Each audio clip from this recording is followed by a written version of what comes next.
Hello, and welcome back to Fusion Writing, where building character meets creating structure. This is Tuesday, our map day, where we dive a little bit more deeply into our subject. And boy, we are going to finally get to do it this week after having our technical difficulties last week. Thank you for your patience, and thank you for coming back this week for the lesson that will not give up. So without further ado, here's Victoria. Ain't that the truth? It doesn't matter how many takes or how long it takes. We're in it. We're staying and we're going to get it done. So, with that said, let's tackle types of writers. In the previous videos, I talked a lot about specific techniques and different roads that you can use into the writing process. But for this week's series, I wanted to step back from that a little bit and look more specifically at the kind of writer that you are. Because what I've learned over the years, especially as I've worked with young writers, you don't always know where you fall on the continuum. And sometimes that leads to confusion and an inability to get the work done. If you know anything about me, you know that my philosophy is get the words on the page, get the work done so that we can get your book done. So with that said, let's start with the most commonly known kind of writer. That's the plotter. It's just what it sounds like. A plotter is someone who very methodically approaches the work of writing and who needs a pretty high level of order so that they can get the writing done. So what are some of the hallmarks? One of the key hallmarks of a plotter is that you just feel lost when you're trying to free write or write creatively. That kind of describes me. On the continuum, I'm kind of on that side of it. Having too much freedom when I'm writing, number one, the hamster wheel in my head keeps running around and I see squirrels everywhere and chase them all in different directions. Not good when you're trying to get the words on the page.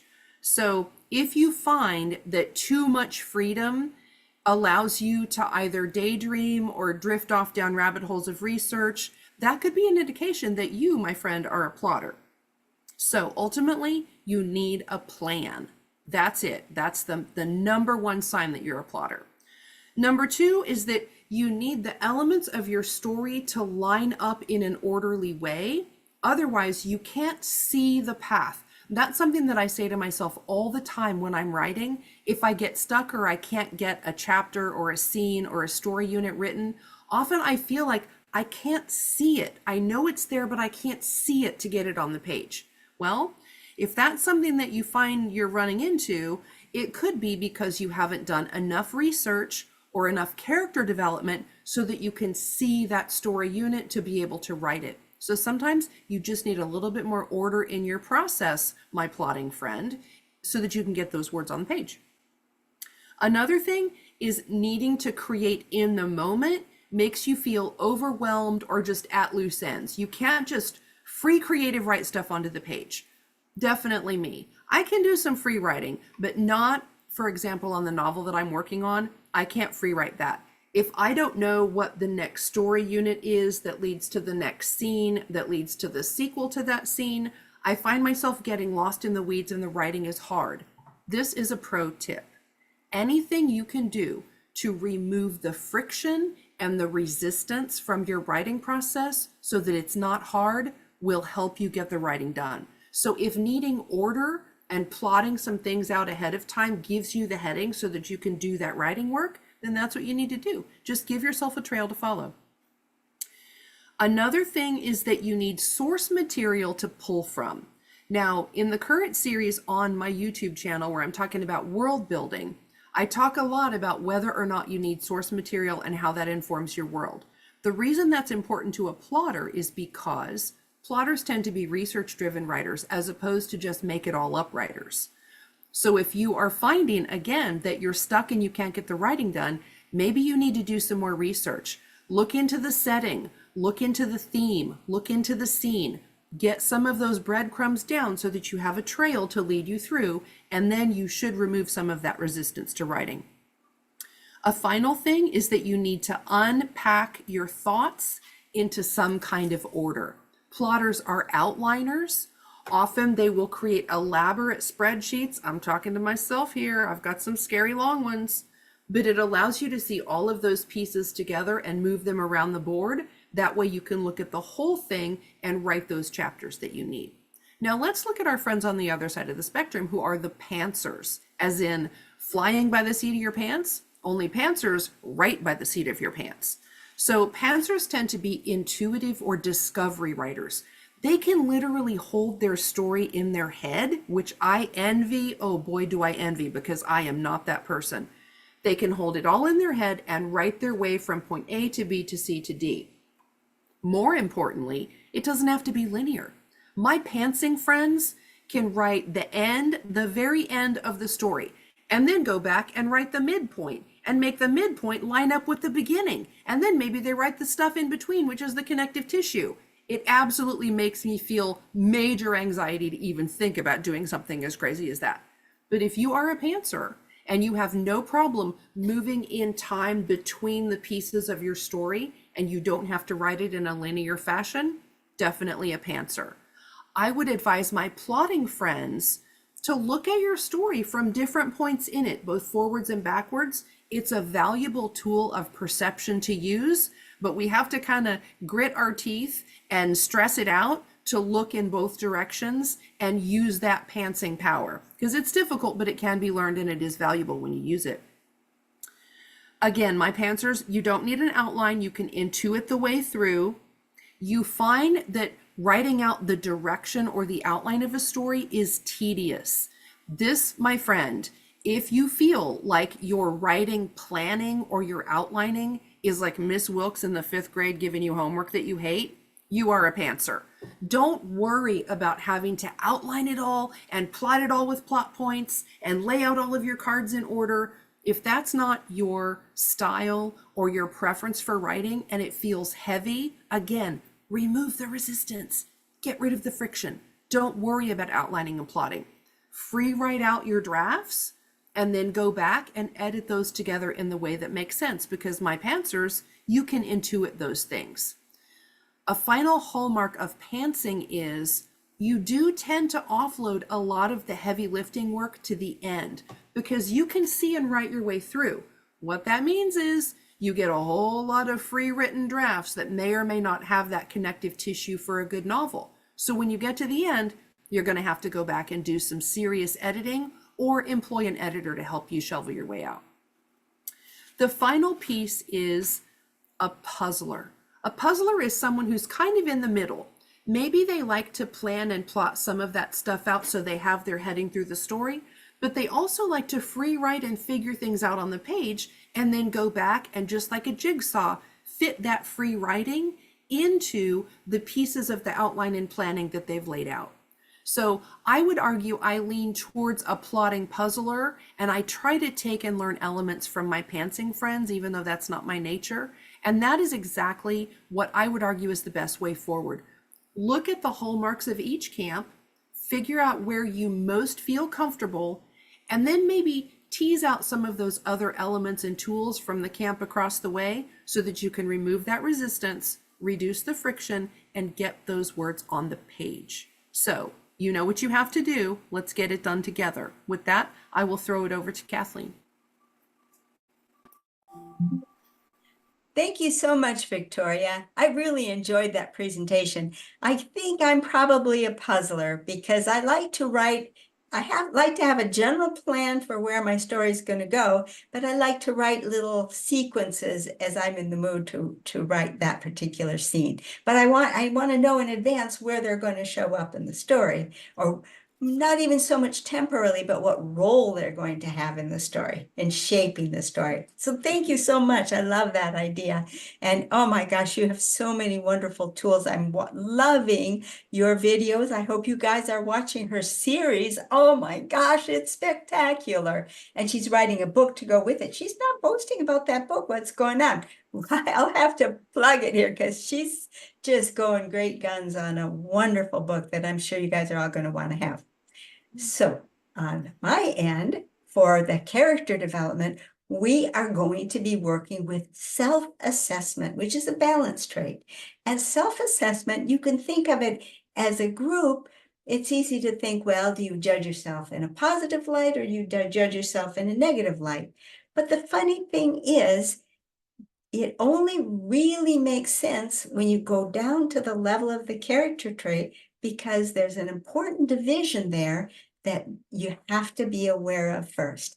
And that is the division between what part of your character's situation is part of what that character inherited, either genetically, blue eyes and blonde hair, or whether it's the situation where they were born, to the manner born, or, born, in an impoverished environment somewhere.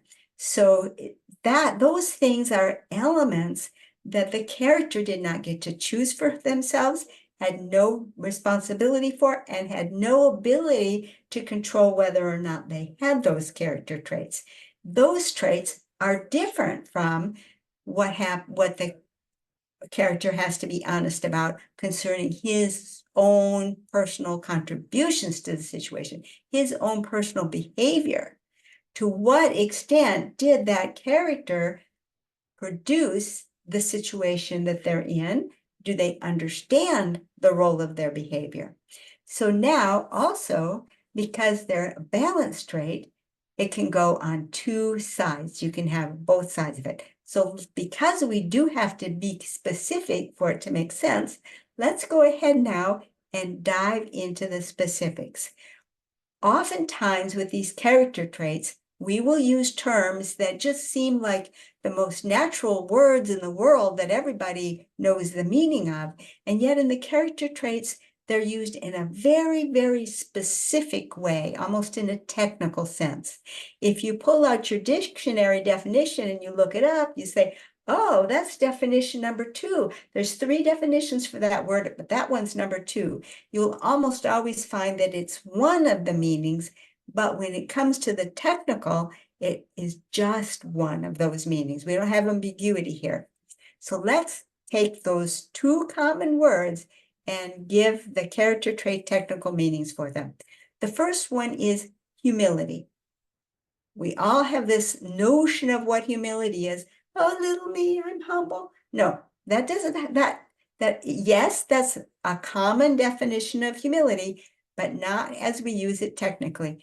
Humility in this sense has to do with the character's ability to properly judge what was a gift, what was a situation they inherited, that they had nothing to do with themselves. Now let's look at the 2 sides of that one thing, judging the things that were given to them, either on one side or the other of the balance. One possibility is the classical case of the fellow who was born on third base and thinks he hit a triple. All arrogance because, well, after all, look at me, and not realizing that he didn't really do much of anything to put himself in his situation. It was all handed to him. He's overvaluing as his responsibility things that were not his. Now, what about in another extreme case, an individual who was born disadvantaged, as equally disadvantaged as that fellow was advantaged?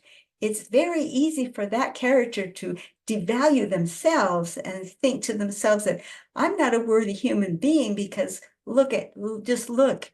And that's not the case either. That is also an imbalance. What we have to understand is that what we got as an inheritance is just our starting point. And we need not be ashamed of anything that was dumped on us, nor ought we be proud of anything that was just handed to us. And understanding where that balance is, that is an important awareness that your character may be capable of or might not be capable of. Now let's take the other trait. The other trait is another common word, the word honesty. Ho, ho, ho, I bet you believe that you know what honesty is. Honesty would mean if I tell you the truth, then I'm honest. That's not how we're using the word at all. That word we'll cover later is the word sincerity. Sincerity we will use as the technical term for when people tell the truth to one another in a a relationship. We call that sincerity. So we're talking about honesty as a balance trait, and that has to do with whether or not the character tells the truth to himself, because all of the balance traits are about our character's relationship to himself. Can he live comfortably in his own skin? So what does he have to be honest about when he's looking at himself? He doesn't have to be honest about his gifts. He has to be aware of his gifts. That's assessment. He has to be honest about his role in the situation. Because if this character was born in a very disadvantageous environment, but he got lucky and went to a school where they really bend over backwards to give the kids a great chance in life, and he doesn't try, his parents would help him with the homework. If he came home, he's got mom and dad at home and everything would, and he doesn't try because he thinks, oh, look at my address, look where I live. He's got to face up to the fact that he's got some responsibility there too. And likewise, if we all know that person who nothing is ever their fault. Oh, no, it's always somebody else's fault. That is a problem with honesty. The character is not able to correctly value their role in the situation. And because it's a balance trait, we've got another side to look at. And that is the side that assumes that because I behaved this way in the past, therefore, that's my destiny. My history is my destiny. I'm doomed because I made all those bad choices. And that is going out of balance in the wrong way, assessing that, yes, it was my fault and I can't do any better. Your past is not your future. The character has the ability to say, wait a minute, I see where I've gone wrong, and you can help him with the other characters that you give him to bring him out of that misjudgment and help him break loose of his own past. So those are the two character traits of the week, humility and honesty, and they're both part of the self-assessment subgroup of the balance traits. So I will turn it over to Victoria in case she has anything extra to add. Oh man, that was awesome. Here's the thing, writers. Think about this. First of all, what Kathleen has just done is she, in a fascinating way, has broken down the subtlety of the way that these terms are used in a common everyday way versus the way that they're used when a writer masters them in order to use them for character development.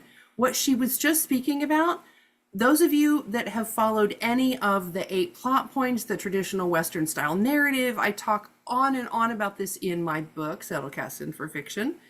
The character's misbelief. How many times have we listened to the idea that your character has to have some wound that's happened to them generally as a young person, that then leads to a misbelief about the way that they view the world, that then leads to the way that they do the dumb character things that they do. And then it is recognizing this misbelief because of some aha moment in the story that causes them to look in the mirror and say, what have I become and what am I going to do to take charge of my life? And boom, a hero is born and your story turns. That is exactly what she's talking about. So when she talks about how you use these traits in order to get underneath your characters and really connect with where they're coming from and where they're going, and use that material as a way to connect with that reader, whew, that is powerful stuff. So if you haven't gotten the Writing with Emotion book, by the way, which is Kathleen's book, get yourself the book because she's got amazing graphs that break this down for you. It was so helpful for me. Get the book, trust me. Just flip through it, get familiar with it, and start getting underneath those characters. Not only will you have more fun writing, because mastering these traits is wicked fun, but your readers will have much more fun reading. And isn't that why we're here? Because we love our readers and we want to write the best stories we can. So get on board. We are happy to be here with you, and we will see you over in LiLLiPub, where we workshop every Saturday at 1 p.m. Central. You bet. And that's lillypub.org. And come join us. we don't stop on Tuesday. Tuesday's just our last day here on YouTube. We're over in LiLLiPub 7 days a week, and especially on Saturday when we get together on a Zoom call, get to know one another and get to workshop our writing. So come on over to lillypub.org. See you there. Bye-bye. See ya. Bye bye.